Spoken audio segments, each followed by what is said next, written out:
How do you lose to a game that you helped inspire? Imagine creating one of gaming's biggest genres only to watch someone else perfect it. That's exactly what happened to Medal of Honor. Because before Call of Duty became the biggest shooter in the world, Medal of Honor was already there. For years, it was one of gaming's biggest franchises. It helped define what a military shooter could be. Then everything changed. Call of Duty didn't just become the new king, it forced Medal of Honor into a fight it was never prepared to win. EA tried to bring back the franchise, they spent millions, they rebooted the series, and they believed they finally had a true Call of Duty competitor. But instead, they helped write the final chapter of one of gaming's most iconic franchises. So what happened? Who is on the other end of this phone? It's easy to forget now, but there was a time when Medal of Honor wasn't chasing anyone. It was the standard. And long before military shooters dominated the industry, Medal of Honor was putting that genre on the map. The early games, you had to be there for the cinematic campaigns, that authentic atmosphere, and that feeling that you really got when you were stepping into those moments from World War II. And for years, that formula worked, and that's why it built such a loyal fan base. New releases kept coming, and Medal of Honor became one of EA's biggest flagship titles. And while Medal of Honor was on top, there was a group of developers who worked on the series that left to start something new. And that studio was gonna become Infinity Ward. And the game that they were about to release was about to change the military game forever. In 2007, Call of Duty 4 Modern Warfare arrived, and almost overnight, everything changed. World War II suddenly felt like the past, because anything that the players wanted, they wanted the modern weapons, they wanted modern combat, modern settings, and Call of Duty, it delivered everything. It delivered exactly that. And the industry changed, and Medal of Honor was about to find itself on the wrong side of it. EA knew they couldn't keep making World War II shooters forever. The market had changed and they knew it. Everybody knew it. If Medal of Honor wanted to survive, it needed to evolve. So in 2010, EA rebooted the franchise. For the first time ever, Medal of Honor left World War II behind and stepped into modern combat. On paper, it seemed like the perfect move. The campaign was built around modern military operations. Real military consultants helped shape the story, and DICE, the studio behind Battlefield, was brought in to help develop the multiplayer.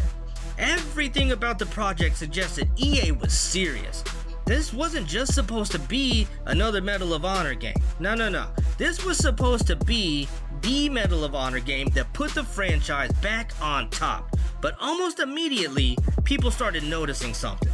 The game didn't feel like Medal of Honor, the one that they remembered. It felt like a less polished Call of Duty that it was trying to compete with. Instead of creating its own identity and carving its own path, it felt like it was chasing somebody else's. Okay, so the reboot wasn't a complete disaster. Some players actually even enjoyed it, and critics were generally positive. But that wasn't enough, because EA didn't want good.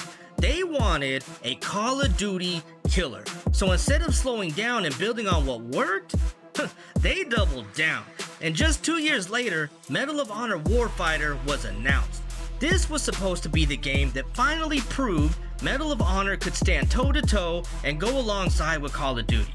The marketing promised, of course, an authentic story, the big action, better multiplayer, and a true next-gen military shooter experience. But when Warfighter finally launched, the reaction was almost immediate.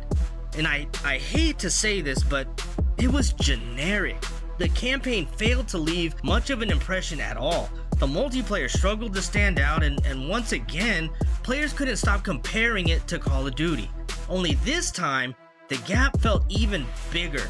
And instead of proving Medal of Honor still belonged, Warfighter actually convinced a lot of people that the franchise might have finally lost its way. And just like that, within a few months of Warfighter launching, EA made it official. Medal of Honor was being put on ice. The franchise that had helped shape the military shooter genre was over. and it hasn't truly returned since. And looking back though, Medal of Honor didn't disappear because players stopped loving military shooters. No, if anything, Call of Duty proved they loved them more than ever. The problem was that Medal of Honor stopped giving a players a reason to choose it.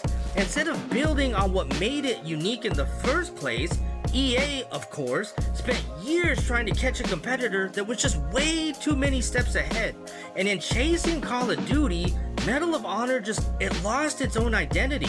And sometimes a franchise doesn't die because another game is better, it dies because it forgets what made it worth playing in the first place. And that's exactly what happened to Medal of Honor. What do you think? Could Medal of Honor have survived, or was Call of Duty just too big to beat?